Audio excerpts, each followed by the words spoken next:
Today we look at yellow peas. We will look at yellow peas in Canada and also the U.S. Min-Dak delivery region as we continue our coverage of U.S. pulse crops. My name is Trent Klarenbach with Klarenbach Research. Today is February the 1st, 2025.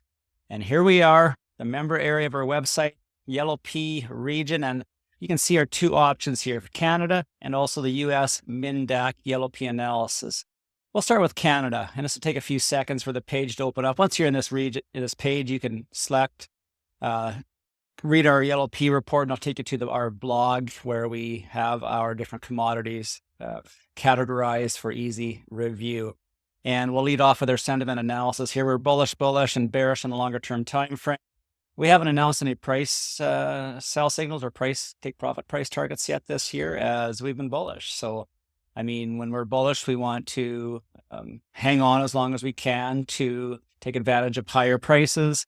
You know, we have to sell for cash flow, but you know, the idea is to ride trends higher and ride bullish sentiment higher and try to capitalize on some of those trends. What we do here for new watchers and readers and listeners is we benchmark our analysis against the crop year average price and the crop year high of the year. So what we do is we benchmark this. We believe in transparency. So when we have good results, we'll publish them. We have bad results, yeah, I publish them too. And as much as I'd rather not, I still do for transparency. I think it's very, very important. So you can see that the last 3 years since we began our coverage of yellow peas, you know, we've been beating the crop year average price, which is one of our two goals. And we can beat it sometimes by $1.50 a bushel, or another 43 cents. Now this one's 53 cents a bushel, which is quite considerable if you get a 50 bushel crop, and then that's, you know, adds quite a bit to your bottom line. And we also want to be within 90% of the crop year, within 10%, I guess it is, of the crop year high, which is 90% of the price. So if we can achieve that, then that's another one of our goals. So we want to be within 10% of the crop year high and beat the average price for the year. If we can do both of those or either of those, we consider that a success. So here we go, and we're going to continue down our analysis down here. This is Canada, mind you. And you can see this chart here. This is our yellow pea index. That's been an upward channel, and it's going up. Price has been trading between these two trend lines that I've drawn on here, this channel, and it keeps trending, going higher. I like this. You know, this price is moving up and to the right, and that's what we want to see in all our commodities if you're a seller. This bottom trend line is likely to be retested at some point. It has once, twice, you know, it's likely to be retested again in the future. So we'll just keep an eye on that. But I don't know where level that's going to be, down at $8, or it's going to be at a higher level in years to come around the $10 level. Who really knows, but we'll keep an eye on that. This is our chart here. We have, this is our linear chart.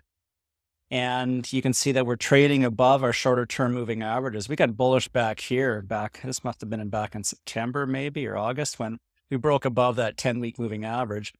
And, it's been struggling to stay above the 10-week, but it's back above the 10-week moving average. And so for now, with these moving average and this setup, it feels like the price wants to go higher. Now, I don't know if it's gonna come back down for a pullback first before it moves higher, but right now, we're seeing that, we're above our shorter term moving averages, which is that's why we're short or bullish on the short term time frame.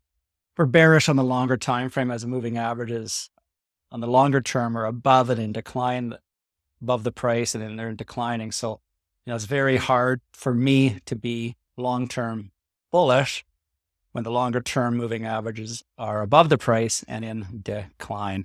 This is our logarithmic chart, and we prefer to draw our trend lines on log charts. And you can see this trend line and this yellow trend line. No, it's going back to, 1999 maybe, or no, wouldn't be that, 2019. And, it's been acting as support. Well, that support got broken here back, sometime last spring or summer. And what happens is these trend lines they often get retested at a higher level than what it broke through. So we haven't had that test of this trend line yet. I still feel it will, but again, we need to make some higher highs here before we can strengthen that conviction. But I am still bullish. We haven't had a sell signal yet. That might change in the next couple of weeks. Something tells me we're going to have sell signals in multiple crops in the next couple of weeks, but let's wait and see what happens. And this is our daily price index. This is prices using the line companies, the elevators, and you can see that we're finding some resistance from this 200-day moving average, which is to be expected. So we want to monitor that. We want to see if the price is, find some support from this previous high, and maybe we get another move back above that 200-day moving average. The 50-week moving average is down below, so we're quite extended from that. So either the price is going to drop lower to that 50-day moving average, or the moving average is going to catch up to the price as the price goes sideways. So it's, we want to keep an eye on it. But interesting, this daily chart, maybe that's a good opportunity to sell on the daily chart. But right now we're still bullish. We'll see if we regret that sentiment in the coming weeks.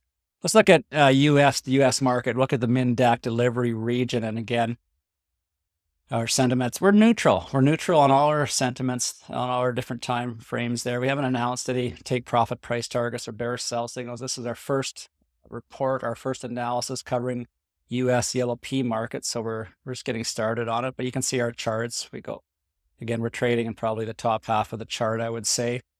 And there's really not a whole lot to show here at the moment. I draw a trend line. This trend line will likely be retested in the future, but we're not sure what level that's going to be.